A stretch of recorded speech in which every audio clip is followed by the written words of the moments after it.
Hi guys, Simon Gilbert here, author of How Big Is Your Butt? Helping business owners and salespeople put their excuses behind them and learn the truth about having more money, more sales and more success. You know, in the first video, what we were discussing, if you remember, was how and why we continue to get the same results time and time again, despite how hard we try. And it's this process of thinking in this area here in the conscious mind, which obviously drops down into the subconscious mind, which is in every cell of the body and causes us to give us a result time and time again. But in this second video, what I want to really discuss with you is something that we call purpose, vision and goals. Because everybody goes after kind of setting goals for themselves, but if they don't have a purpose and a vision to go with those goals, then you can tend to go around and round in circles. And the way it's best explained, I like to keep things as simple as we possibly can, is that if we were to climb a mountain that looks like a triangle, then our purpose, for argument's sake, would be to get to the top of that mountain. That's our purpose. Our purpose to get to the top and say, you know, wow, what an incredible view. It's absolutely amazing. Now, in between our purpose and where we are here is our goals. But in between goals and purpose is something that we call our vision. And if you can imagine that when we're stood at the bottom here, we're looking up to climb the top of the mountain, that's what we call our purpose. But what it actually is our vision. So our purpose is to get to the top of the mountain. Our vision is how we're actually going to get there. And then our individual goals are the steps along the way, all the way to the top. So that's a fairly easy way of explaining the whole process of this purpose, vision and goals. And a lot of people ask me, you know, one of the big questions that people ask me a lot of the time is, you know, how do I discover what my purpose is?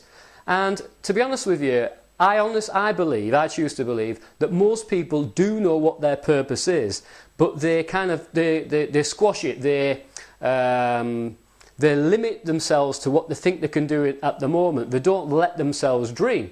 And one of the ways to discover your purpose, and it's quite difficult to do if you've never done it before, is to give yourself between half an hour and an hour of quiet time, of ultra quiet time, solitude, where nobody disturbs you, there's no emails on, there's no phone on, there's no TV, no kids in the house, all things like that, it's all gone.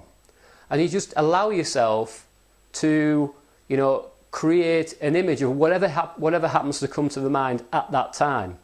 Now also another way to help you out with that is, what are some of the books that you're reading? What is it that you're really interested in? Because that can be a guide. What TV programs do you like watching? Because that can be a guide as to what your actual purpose is. Now, we direct this stuff to business, and the reason why I talk about a purpose in business is because I've discovered that there's roughly about 85% of people are actually in the wrong business. And a lot of my coaching clients, they come to me with their existing business and we can work on that and improve it. But over time, what seems to come out is that they're actually for the majority, they're actually in the wrong business. So that's why it's such an important thing to discuss here. So again, we've got our purpose, we then create our vision, and then we're going to create our goals. Now, if we don't have a purpose, it's kind of like we've got our compass, but it's broken. We always think we're going in some direction because we may have goals, but it's not actually getting us to where we want to go. It's not giving us what we would call this kind of psychic income, these things that make us feel great every day. And when you discover your purpose, you no longer have to drag your ass out of bed every morning. It's something that you're urged to do. It's something that you really, really want to do. Now, the other question that comes up a lot of the time is, well, I want to do X, but I can't see how on earth I'm actually going to achieve these things. Well, it's the same thing again. It's because we haven't allowed ourselves to ask the question, how can this become a reality? We've automatically shut down the power that we have on how we can create what we really want to happen in our lives. But like I say, to go back to this, the first thing we need to do is have a purpose. So we need to discover exactly what that purpose is. Then we create the vision of how we're going to fulfill that purpose, and then we set goals all the way which are totally in line with our purpose, and then we're always on track, we're always on flow, and you're going to feel great every time that you do it in this way. If you just set off goals willy-nilly, then yeah, you may get the house, you may get the car, may get the money, but you're never going to get that constant sense of fulfillment. And that's something that's really, really important. It gives you an awful lot of clarity as well. So that's the second video. In the third video, in the next video, I'm going to show you how we can use our intellectual factors of the mind to create an image in the conscious mind of exactly what it is that we want and how we can manifest that goal into reality. And I'll see you on the next video.